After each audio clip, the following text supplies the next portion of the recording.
Every Neighborhood Partnership started about 8 years ago, and it was there was a group of volunteers that got together, and it was really they wanted to serve a school, and so there's 3 different churches and 3 different groups that decided to serve elementary schools and just do some programming. The point was like, let's be active and let's volunteer and give back. 8 years ago, FresYES Unified was in a tough spot, so attendance and grades, and just there's not a lot of green space. And so they would take any help that they could get. So a group got together and said, this is a great idea. What has happened here at Susan B., at a couple of their elementary schools, other groups could do this. So we could mobilize the city and tackle some of the issues that we see in our city and use the school system kind of as the vehicle for it. So if you think about, we want to change the city, that sounds awesome, but that's really grandiose, and how do you do that? And so what these, ENP started was, let's break down the city into these little blocks, these little grids that are the elementary schools.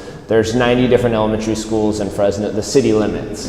And so if we just broke those down and said, we're going to tackle them one neighborhood at a time. And so that ranges from a sports program on the weekend to classroom volunteering, to parents kind of being mobilized to take care of their own school and give back.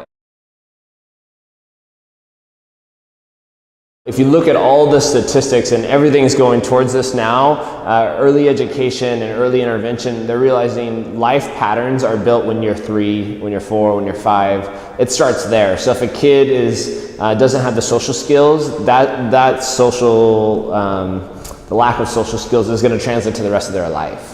And that's built at age 3, that's built at age 5, at age 7. If a kid, for example, the prison system determines how many beds they're going to need based on kids not reading at grade 3. That's a rough indicator that they use, because if a kid isn't reading at grade 3, the likelihood of them graduating, going to college, that's not very good. And so if we can intervene in those kids' lives, in those families' lives, support, encourage them, you could change a city. Yeah, I know, you'd think that the school district would be a little hesitant, but like I said, 8-10 years ago, FresYES Unified was in such a bad spot. Michael Hansen's even referenced that recently in some of his writings, how tough of a spot FresYES Unified has come from.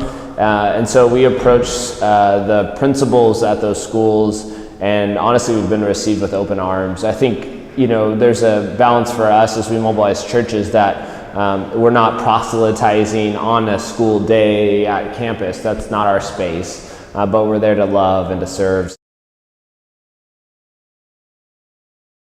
I think you have hopes of, like, I'm going to change this kid's life, and it's just being faithful. It's just being somebody in their life that they can rely on. They do have a lot of people in their life they can't rely on for schedule and time, and so if you're there and you're available to listen, you can really make a huge difference. So I think we want to see volunteers and people that are just available. They're there, they're present with them, they listen, and you really realize, you can just make such an impact through that. You don't have to do anything grandiose. Being available and being present can change a kid's life. One of the stories that happened this last couple years, at one of the Saturday sports, this kid had been coming, and he's now in high school, really good at soccer, really gifted. As people of influence, we have connections and relationships that we can plug these kids into, and he hadn't really been thinking about college. Nobody in his family had been pushing him to college. His parents were, I think from Mexico, and so, just the framework that they had wasn't, you're going to college. And one of the volunteers knew him and just had gone to the games and watched him. I think he was at Sunnyside High School. And it's like, you got to go to college, and I know the coach over at Fresno Pacific. I'll get, we can set up something. You can go try out.